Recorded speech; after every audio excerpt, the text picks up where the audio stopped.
we always wait on this, Eva's Corner. Eva, what you got this morning? You know what, Ricky? I want to talk about something that I'm sure that you can relate to and you grew up with in some fashion. I want to talk about family quality time and having family dinner. Like the old school way, though. Not the new school way with phones and TVs and all the distractions, but carving out that time daily, not a whole lot of time, just some time, to connect with your family. Children in this generation, they definitely need this in their life so much more than ever. They have more pressure than we had growing up, let's just be honest. They have to worry about, what to do, what not to do, how to be accepted, and they hate themselves for it if they can't figure it out. And that self-esteem, that confidence that we had, we got that at home. I don't think we realize that, because I'm not saying that bullying is a new thing. They've been bullying since Jesus Christ, right? But bullying is different now, because you used to get bullied at school and then you would come home to your comfort zone. That was your safe space. And now you're getting cyber bullied, you're getting bullied online, on your phone, on your Instagram, on internet. And so that safe space doesn't really exist the way it did anymore. And these kids aren't having outlets like we used to have to sit and talk to your parents.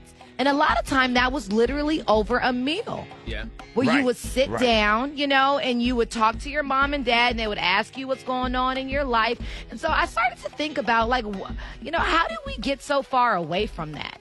And 4 of the most common excuses for not having family dinner time, it just shocked and appalled me. One of them is that we are just too tired and too stressed out. Both of the parents work. And even if we both grew up with 2 working parents back in the day, the mom or the grandma or the aunt or the older sister, someone took that responsibility of making sure dinner was ready. Right. Someone did that. And nowadays, no one's doing that. We're picking up food on the go, getting what's convenient, leaving it in the kitchen. You pick up the food as you feel like eating it, not when mama say sit down. Remember when your mama used to yell outside and say, time to come eat? Yeah, everybody get something and go in different rooms and sit in front of a TV and eat or whatever. Exactly. And Eva, I don't allow that. Everybody have to sit at the table and we bless the food and eat at the same time. Even if we eating out, we bring the food and we take it out of the boxes and put it on real plates. On plates. And we sit down and we bless it and we eat together with no cell phones at the table. Necessary. I'm telling you. It gives you an opportunity to kind of, talk to your kids. Ask them what's going on. You don't realize your kid's being bullied or they're being pressured or they have this or that going on or a teacher's been getting on them, and it gives you an opportunity to connect with them. And then the other thing you just said is one of the very common reasons, because we replace dinner time with TV routine. So it's like my favorite show coming on, or you know what I mean? So we take our food, we go and sit in front of the TV, and we watch the game, or we watch our program, and we're not taking that time to find out what's going on with our kids. Boy, you ought to see me sitting at that little bitty Toy Story table with my little grandson eating. I love when I see you record that, Rick, and you put it up online, because it's something that you just don't see enough. Right. And, so when they grow up from being your grandson's age and then become teenagers, the other excuse is that, you can't pull them away from their phone.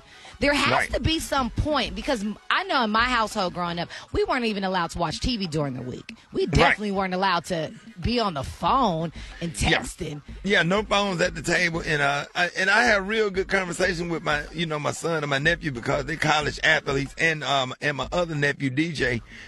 They all Middle Tennessee and Alabama State, and we get to talk about college and education and etiquette and how to be and things to do, things not to do, while I'm watching them eat, because I'm always correcting with table manners and teaching etiquette as we go. It's so necessary. And all that kind of stuff. But that intimacy right there is real. It's awesome. Priceless, it's a good segment. And the last reason that I find that people are getting away from family dinners is that we're just always on the go. And we make these excuses because, and don't get me wrong, I can relate. I have my own business. My husband has his own business. I have kids of different ages. They have different schedules.